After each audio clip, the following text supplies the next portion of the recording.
اللہ تعالیٰ نے فرمایا انا اعطیناک الکوثر فصلی لربک وانحر ان شانئک ھو الابتر، اے محبوب ہم نے تو آپ کو کوثر عطا کیا ہے، ہم نے آپ کو کوثر عطا کیا ہے، آپ اپنے رب کی عبادت کریں، قربانی کریں۔ آپ کی نسل کٹی نہیں، آپ کے دشمن کی نسل کٹی ہوئی ہے، یہ رب ذوالجلال کی طرف سے اعلان ہوا ان شانئک، اے محبوب بے شک آپ کا دشمن کٹی ہوئی نسل کا ہے۔ پتہ یہ چلا گستاخان رسول کے خلاف جواب دینا اور انہیں بات کرنا یہ سنت الہیہ ہے، یہ رب ذوالجلال کا قانون ہے، اللہ نے جو فرما دیا وہ حق ہے۔ اب سنیے میرے مصطفیٰ کریم صلی اللہ علیہ وسلم کو گالی دینے والا، گستاخی کرنے والا، جس نے کہا تھا نسل کٹی ہوئی، ڈھونڈ کر کے نکالو پوری دنیا بھر میں ابو لہب کی اولاد کہاں ہے، ابو لہب کے بیٹے کہاں رہتے ہیں، اس کی وراثت کن میں تقسیم ہوئی، آپ ڈھونڈ کر کے نکالیں گے، کہیں آپ کو پتہ نہیں چلے گا اس کی اولاد کیا، اس کے پوتے پوتے اور نواسوں تک بھی اولاد نسل نہیں چل سکی، اولاد ہی ختم ہو گئی اور اس کا نام و نشان بھی مٹ گیا۔ ابو لہب کی جو موت ہوئی اس حالت میں ہوئی کہ اس کو سخت ترین بیماری لاحق ہوئی، یہاں تک کہ اس کو ایک گڑھے میں ڈال کر کے اس ہی بچوں نے پتھر اس پر ڈالے تھے، اتنے پتھر مارے گئے تھے کہ اس کا جسم پورا پتھروں سے لہولہان تھا، وہ خود مٹا، اس کی اولاد نہیں رہی۔ لیکن آؤ میرے رب ذوالجلال نے میرے مصطفیٰ کی جو شان بیان کی انا اعطیناک الکوثر، اس آیت کی تفسیر کے اعتبار سے آج ہندوستان نہیں، جے پور راجستھان نہیں، بلکہ دنیا کے کسی بھی کونے میں جاؤ رسول اللہ کی آل و اولاد کی خوشبو تمہیں ضرور نظر آئے گی، ہر جگہ سادات موجود ہیں، سید حضرات موجود ہیں۔ یہ کس کی نسل ہیں؟ یہ فاطمہ الزہرا کی نسل آج پوری دنیا میں ہے، جن کو میرے آقا صلی اللہ علیہ وسلم نے اپنی اولاد فرمایا ہے۔ عزیزان گرامی، حضور کو کہنے والے کہ نسل کٹی ہے وہ خود کٹ گئے، مگر میرے مصطفیٰ کی نسل آج پوری دنیا میں جس طرح محفوظ ہے، کائنات میں کسی کی نسل اس طرح سے محفوظ نہیں۔ ایک بات یاد رکھیں، حضور کی جو نسل ہے آج اس طرح کی پوری دنیا میں کسی اور کی نسل محفوظ نہیں۔ سادات کے شجرے محفوظ ہیں، ان کے نسب محفوظ ہیں، اور ان کی آل و اولاد، ان کے خاندان، ان کے تمام حسب و نسب آج بھی محفوظ ہیں۔ جاؤ سادات کی خانقاہوں میں، وہ سارے شجرے اور تاریخ لے کر بیٹھے ہیں۔ میرے عزیزو، اسی کو تو کہا گیا حضور پاک صلی اللہ تعالی علیہ وسلم کی اولاد آج پوری کائنات میں ہے، اور یہی شان مصطفیٰ ہے جس کو اعلیٰ حضرت نے یوں کہا تھا تیری نسل پاک میں ہے بچہ بچہ نور کا، تو ہے عین نور تیرا سب گھرانہ نور کا۔ عزیزان گرامی، یہ شان مصطفیٰ ہے۔ جب کبھی کسی نے حضور کی ذات پر انگلی اٹھائی تو جواب کہاں سے آیا؟ خود خدائے قدیر و جبار کی طرف سے آیا۔ اللہ نے کبھی سورہ والضحیٰ اتاری، کبھی سورہ لہب اتاری، کبھی سورہ کوثر اتاری۔ اب کوثر کا معنی میں بیان کر کے حضور کی شان پاک کے چند آپ کے سامنے جھلکیاں رکھ دوں۔ کوثر کیا چیز ہے؟ کوثر کس کو کہتے ہیں؟ بعض لوگ یہی سمجھتے ہیں کوثر ایک نام ہے یا پھر حوض کوثر ہے۔ کوثر کی ہزاروں تعریفیں ہوئی اور اس کی کئی تفاسیر ہیں، کئی اس کے مفہومات بھی مفسرین نے بیان کی، لیکن جو حقیقت زیادہ راجح ہے وہ میں بتاتا ہوں۔ کوثر عربی کا لفظ ہے، اور عربی میں بلاغت ایک چیز ہے، یہ سارے لوگوں کے سمجھ میں نہیں آتی۔ عربی ایک ایسا لٹریچر ہے کہ ایک ایک لفظ آتا ہے 70 معنوں کے لیے، کبھی کبھار ایک ایک ایسے ورڈ ہیں جو 1000 معنی کے لیے استعمال کیے جاتے ہیں، اور عربی میں وسعت بہت ہے، ایک لفظ بول کر کئی معنی مراد لیے جا سکتے ہیں۔ اب کوثر کیا چیز ہے؟ اب میں آپ کو بتاتا ہوں۔ عربی میں ایک لفظ ہے کثیر، زیادہ کو کہتے ہیں۔ قلیل کا اپوزٹ کیا ہے؟ کثیر ہے۔ جیسے دن کا اپوزٹ رات، سفید کا اپوزٹ بلیک ہے، کالا ہے۔ یہ اپوزٹ چیزوں کو میں بتا رہا ہوں۔ قلیل اگر کوئی چیز ہے تو تھوڑی، تھوڑی چیز کو عربی میں کیا کہتے ہیں؟ قلیل، اور اس کا اپوزٹ کیا ہوتا ہے؟ کثیر۔ سمجھ میں آ رہی بات؟ میں سمجھا کر کے جانا چاہتا ہوں۔ کثیر قلیل کا اپوزٹ ہوتا ہے۔ اچھا، اگر کثیر سے بھی زیادہ بولنا ہے، مثال کے طور پر 10 کے اپوزٹ میں 100 لے کر کے آگے، ایک طرف 10 روپے ہے، یہ قلیل ہے، 100 روپے کیا ہے؟ کثیر ہے۔ لیکن ہم کو اور بھی زیادہ بولنا ہے تو عربی میں اس کو اکثر کہتے ہیں۔ کیا کہتے ہیں؟ اکثر۔ کثیر سے بھی زیادہ ہو تو اکثر ہے۔ اکثر کتنا ہوتا ہے اس کی لمٹ نہیں بیان کی گئی، وہ لاکھ بھی ہو سکتا ہے 10 کے مقابل میں، 10 روپے کے مقابل میں لاکھ بھی آ سکتا ہے، وہ اکثر ہو گیا۔ اب اگر اکثر سے بھی زیادہ بولنا ہے تو اس کو کوثر کہا، اسے کیا کہا جاتا ہے؟ کوثر کہا جاتا ہے۔ ایک ہے کثیر، اس سے زیادہ کو اکثر کہتے ہیں، اس سے بھی زیادہ ہو تو اسے کیا کہتے ہیں؟ کوثر۔ یہ تین جملے تو یاد رکھو مسلمان، تین باتیں تو یاد رکھو، کثیر، اکثر اور کوثر۔ اب میں یہ آیت پڑھتا ہوں، اللہ نے فرمایا انا اعطیناکل کوثر، اے محبوب ہم نے آپ کو کوثر عطا کیا۔ یہ کتنا ہے کوثر؟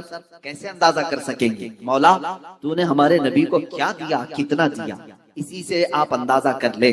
یہ پوری جو کائنات ہے، یہ پوری جو دنیا ہے جس میں ہم اور آپ جی رہے ہیں، یہ پوری روئے زمین، اس پر موجود پورے سمندر، اس پر موجود تمام درخت، اس پر موجود تمام چرند و پرند اور جانور، اس پر موجود تمام جنات، بلکہ فرشتے، ملائکہ، یہ پوری جو دنیا ہے، پوری دنیا، اس میں لاکھوں کروڑوں مخلوقات اللہ کی آباد ہے۔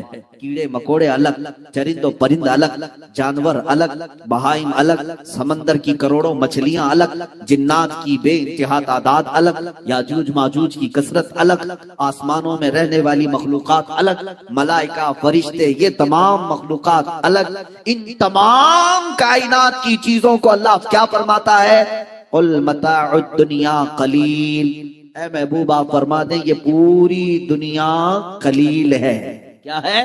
پوری دنیا کا سامان قلیل ہے، اس میں کروڑوں انسان بھی آ گئے، ہم بھی قلیل ہیں، پوری روئے زمین آ گئی، یہ بھی قلیل ہے، یہ سارے آسمان آ گئے، یہ بھی قلیل ہے، یہ ساری کائنات کے ہر ذرے اس میں آ گئے، یہ قلیل ہے۔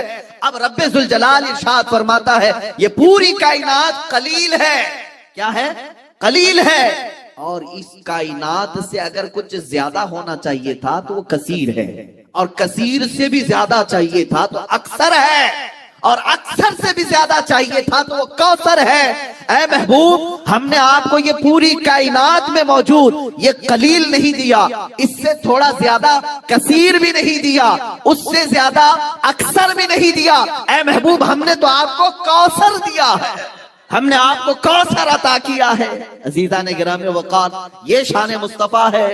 رسول پاک صلی اللہ تعالی علیہ وسلم کو اللہ فرما رہا ہم نے کوثر دیا ہے۔ اسی لیے شاعر نے کہا تھا حسن یوسف دم عیسیٰ ید بیضا داری، آنچ ہما خوباں دارند تو تنہا داری۔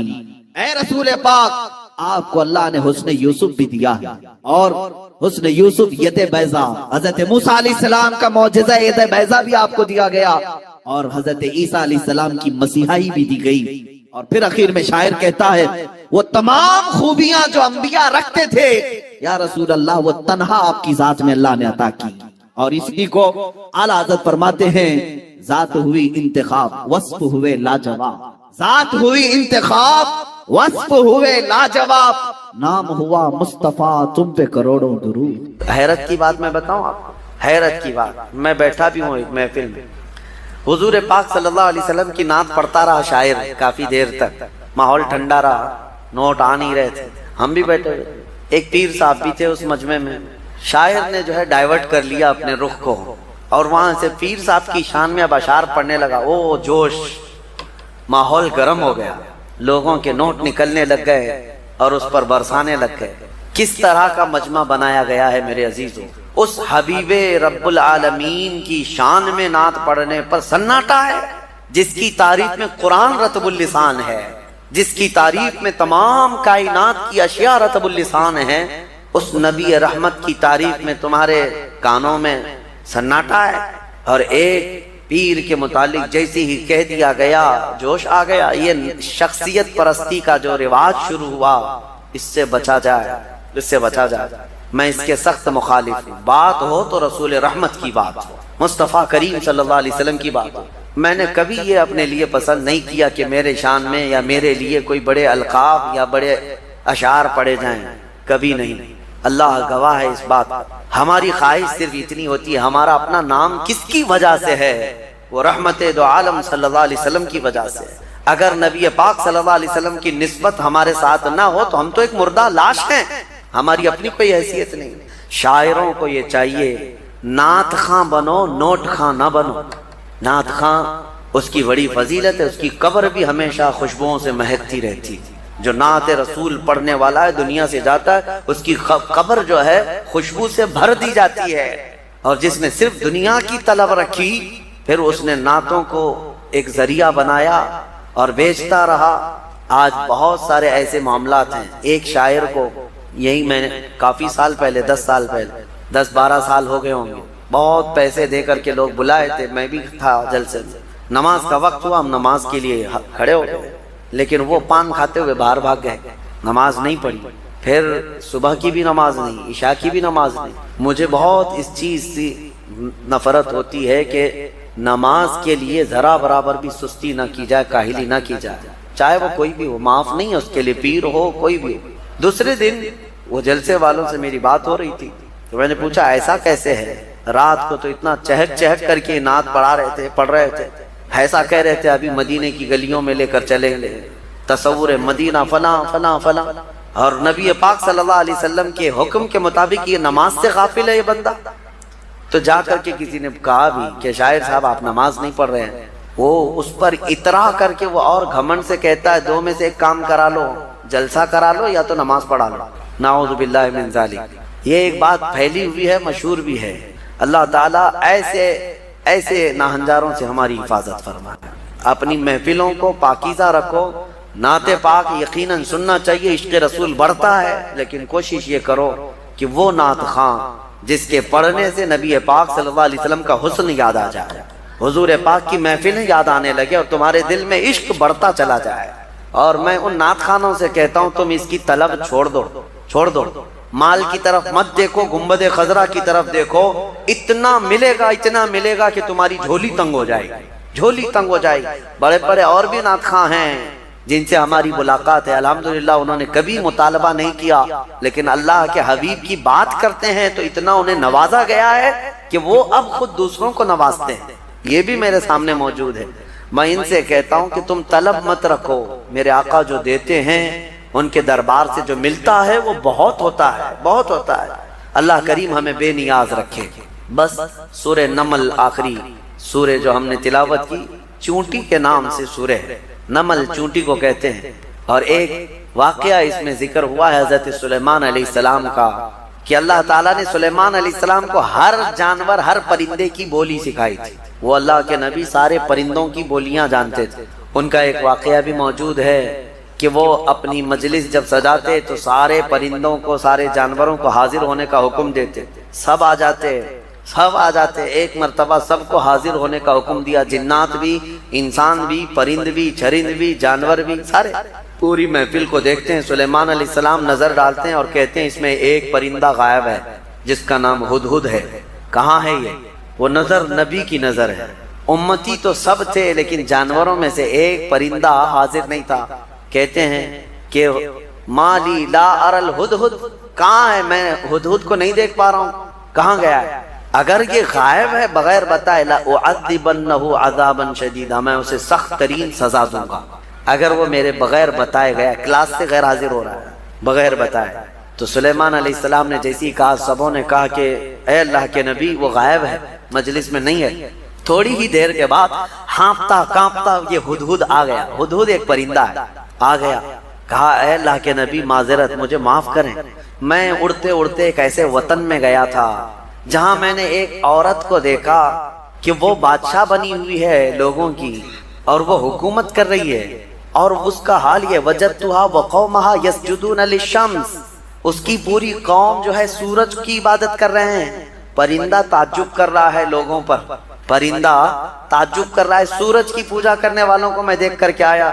وہ پرندہ ہمارے ملک میں آتا تو کتنا تعجب کرتا، کیا پوجا کر رہے ہیں۔ وہ پرندہ یہ سبا بلقیس ملکہ تھی، یہ رہنے والی تھی یمن کی، اور حضرت سلیمان علیہ السلام فلسطین میں ہیں، اور یہ پرندہ یمن سے اڑ کر کے آیا اور کہا میں ایک ایسی عورت کو دیکھا جو حکومت کر رہی ہے اور اس کی ساری قوم سورج کی عبادت کر رہی ہے۔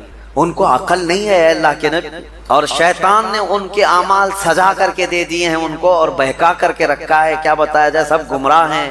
تو سلیمان علیہ السلام نے کہا ٹھیک ہے، تیرا عذر قابل قبول ہے کہ تو ایک ایسی خبر لے کر کے آیا ہے، کیونکہ سلیمان علیہ السلام کی حکومت تقریباً پوری دنیا پر قائم تھی ان کے دور میں۔ تو اب جب ان کی رعایا میں اس طرح کی بات پائی جا رہی ہے، یا کوئی دور دراز کوئی عورت حکومت کر رہی ہے چند لوگوں پر، اور یہ پرندہ خبر لے کر کے آیا، تو حضرت سلیمان علیہ السلام نے کہا ٹھیک ہے جا، میں تیرے ہی ہاتھ اسے پیغام بھیجتا ہوں۔ ایک خط لکھا جس میں شروع میں ہی لکھا بسم اللہ الرحمن الرحیم۔ یہ خط لے کر کے اس کو کہا کہ جا اس سے کہہ دے کہ تو اور تیری قوم یہ سورج کی عبادت چھوڑ کر اللہ وحدہ لا شریک کی عبادت کریں۔ تو یہ خط جب گیا تو یہ ہدہد جا کر کے وہ ملکہ سبا بلقیس کے پاس خط چھوڑ دیا۔ بلقیس نے خط اٹھا کر پڑھا اور پھر ڈر گئی کہ سلیمان کی طرف، وہ بادشاہ تھے اس وقت کے، سلیمان علیہ السلام کی طرف سے خط آیا، اپنے درباریوں کو بلایا، کہا کیا کروں، مشورہ دو۔ سبوں نے کہا ہم طاقتور ہیں، بہت لڑیں گے، دیکھا جائے گا سلیمان علیہ السلام کی فوج اگر آتی ہے تو ہم لڑیں گے، ماریں گے۔ بلقیس نے کہا نہیں، لڑائیوں میں نقصان کے علاوہ کچھ نہیں ہوتا، شہر کے شہر تباہ ہو جاتے ہیں، اگر وہ اپنی فوج لے کر ہمارے علاقے میں آئے تو سب مر جائیں گے، شہر بھی برباد ہوگا۔ ایک کام کرتی ہوں، اکثر بادشاہ ٹیکس کے لیے یہ سب کرتے ہیں، یعنی جیسے یہاں پر بھی ہوتا تھا کہ علاقے فتح کرتے تھے اور اس علاقے کا جو نواب ہوتا یا راجہ ہوتا اگر وہ ٹیکس دینے لگ جائے تو چھوڑ دیا جاتا۔ تو بلقیس کہتی ہے کہ دیکھتے ہیں بڑے بڑے ہدیے تحفے اور مال دے کر سلیمان علیہ السلام کو بھیج دیں گے کہ سال میں ہم لوگ اتنا دیتے رہیں گے، ہمیں چھوڑ دیجیے۔ کہا سب لوگوں نے یہ مشورہ پسند کیا اور پھر بہت سارے تحفے اور ہدایہ لے کر کے لوگ سلیمان علیہ السلام کے پاس آئے اور پیش کیا یہ ہماری ملکہ بلقیس کی طرف سے ہدیہ ہے، آپ کے لیے قبول فرمائیں۔ سلیمان علیہ السلام نے دیکھا اور کہا اتمدوننی بمال فما آتانی اللہ خیر مما آتاکم، تم یہ ہلکے مال سے مجھے لبھانے آئے ہو، تمہارے پاس جو ہے اس سے کئی گنا زیادہ بہتر اللہ نے مجھے عطا فرمایا، لے جاؤ اس کو واپس لے جاؤ، اور ہم آ رہے ہیں ایک ایسی فوج لے کر جس کو نہ تم نے پہلے کبھی سنا تھا اور نہ کبھی قیامت تک سن سکو گے، ایسی فوج لے کر اب ہم آ رہے ہیں۔ سلیمان علیہ الصلوۃ والتسلیم نے کہہ کر کے بھیجا جاؤ، اگر تمہاری ملکہ سبا بلقیس آ جاتی ہے تو ٹھیک ہے، ورنہ ہم فوج لے کر کے آئیں۔ انہوں نے کہا ہم پیغام لے کر جاتے ہیں، اور جا کر کے کہا لوگوں نے کہ انہوں نے تو مال کا ایک قطرہ بھی نہیں پکڑا، ایک سکہ بھی نہیں لیا، واپس کر دیا۔ بلقیس نے کہا تب تو پھر وہ کچھ اور چاہتے ہیں۔ اس کا ایک تخت تھا جس پر وہ بیٹھتی، اس کے متعلق ہے کہ وہ سونے اور چاندی سے جڑا ہوا، 80 گز لمبا، 40 گز چوڑا، بہت بھاری، جو جواہرات سے جڑا ہوا، اور اس کو جہاں رکھا جاتا تھا 7 دروازے تھے، 7 پہرے دار تھے۔ وہ اپنے محل کے اندر اس تخت کو رکھتی اور اس پر بیٹھتی تھی، بلقیس ملکہ تھی۔ اب وہ اپنی فوج کے ساتھ یمن سے نکلی ہے، کہاں؟ فلسطین آنے کے۔ سلیمان علیہ السلام کو خبر ہوئی تو اپنی مجلس سجاتے ہیں اور اس کے بعد پوچھتے ہیں کوئی ہے میری مجلس میں جو بلقیس کے آنے سے پہلے اس کا تخت یہاں لے کر کے آ جائے؟ قرآن میں ہے قال عفریت من الجن انا آتیک بہ قبل ان تقوم من مقامک، اے اللہ کے نبی میں لے کر کے آ جاؤں گا۔ کون کہہ رہا ہے؟ ایک جن۔ عفریت من الجن کا مطلب ایک سرکش جن تھا، بہت بھاری دیو تھا، بڑا جن۔ وہ کہتا ہے کہ میں وہ تخت لے کر کے آ جاؤں گا۔ کب تک؟ کہتا ہے آپ کی مجلس ختم ہونے سے پہلے لے کے آؤں گا۔ جنات کی بڑی طاقت ہوتی ہے، اسی لیے بہت سارے بابا لوگ جنات کو قبضے میں کرنے کی کوشش کرتے ہیں۔ ہاں، کیا کیا عمل کر کر کے موکل حاصل کرنے کے لیے کوشش کرتے ہیں، اور یہ موکل ہوتے کیا ہے میں آپ کو بتاؤں گا۔ بیچاروں کو یہ خود کو نہیں پتا ان کی خود کی طاقت کتنی ہے، ان سے خود سے جنات بھاگ رہے ہوتے ہیں ڈر کے، آپ سے بھی ڈر کے بھاگتے ہیں جنات، آپ کو پتہ نہیں۔ اور حیرت کی بات یہ ہے کہ تم خود ان سے ڈرے ہوئے بیٹھے ہو، پتہ نہیں کہاں سے جن آ جائے، جن تم سے ڈر رہا ہے، پتہ نہیں انسان کیا کر لے گا، تمہاری طاقت زیادہ ہے۔ تو جن نے جب یہ کہا کہ آپ کی مجلس ختم ہونے سے پہلے میں لے کے آؤں گا، سلیمان علیہ السلام نے کہا اس سے بھی جلدی کوئی لا سکتا ہے؟ قرآن میں ہے قال الذی عنده علم من الکتاب انا آتیک بہ قبل ان یرتد الیک طرفک۔ سلیمان علیہ السلام کی امتیوں میں سے ایک انسان جو اس وقت کے ولی تھے حضرت آصف بن برخیہ کھڑے ہوئے، کہا اے اللہ کے نبی میں لے کے آؤں گا۔ کہا کب تک لاؤ گے؟ کہا آپ کی پلک جھپکنے سے پہلے لاؤں گا، آپ کی پلک جھپکنے سے پہلے میں لاؤں گا۔ یہ قرآن کے الفاظ میں بتا رہا ہوں۔ فلما رآہ مستقرا عنده، ابھی سلیمان علیہ السلام بات کمپلیٹ کر رہے تھے، سلیمان علیہ السلام نے گھوم کر کے دیکھا تو وہ تخت لا چکے تھے۔ جا کر کے تھوڑا سا میپ میں چیک کر کے دیکھ لینا فلسطین سے یمن کا ڈسٹینس کتنا ہے، یمن اور فلسطین میں کتنے کلومیٹر کا فاصلہ ہے۔ اور یہ اس زمانے کی بات کر رہا ہوں جب کوئی بھی تیز رفتار راکٹ وغیرہ تو چھوڑو، ایک بس بھی نہیں تھی، ایک کار بھی نہیں تھی، اس وقت کوئی سواریاں اگر تھیں تو صرف اونٹ اور گھوڑے تھے، اس کے علاوہ کوئی نہیں، انٹرنیٹ نہیں تھا، موبائل نہیں، اور نہ ہی فاسٹ۔ میاں میں یہ نہیں کہہ رہا کہ ای میل آیا، میں یہ کہہ رہا ہوں پورا تخت آیا، پورا تخت آیا، فزیکلی پکڑ کے دیکھ سکتے ہو، یہ نہیں ہے کہ صرف اس کی تصویر آئی تھی۔ اب میں آپ کو بتاؤں سلیمان علیہ السلام نے جب یہ دیکھا تو کیا کہتے ہیں جانتے ہیں؟ اچھا ایک بات میں آپ کو بتا رہا ہوں، سلیمان علیہ السلام کون ہے؟ اللہ کے نبی ہیں، اور تخت جو لائے وہ کون ہے؟ اللہ کے ولی ہیں، نبی نہیں تھے، وہ ولی تھے۔ سلیمان علیہ السلام خود بھی تو لا سکتے تھے، ارے وہ جنات سے پوچھ رہے ہیں اور اپنے امتیوں سے پوچھ رہے ہیں، سلیمان علیہ السلام خود بھی تو لا سکتے تھے۔ یہ عقل کے اندھوں کو اس میں درس ہے جو نبی کی طاقت پر سوال کرتے ہیں۔ سلیمان علیہ السلام لا ضرور سکتے تھے، لیکن یہ چھوٹا کام ان کے ذہن نہیں دیتا تھا، ان کے امت کا ایک چھوٹا آدمی بھی یہ کام کر سکتا تھا۔ لوگ تو آج یہ پوچھتے ہیں کہ نبی کو پیٹ پیچھے کا علم نہیں، دیوار پیچھے کا علم نہیں، تمہارے باپ کی 70 پشتوں کا بھی علم میرے مصطفیٰ کو ہے۔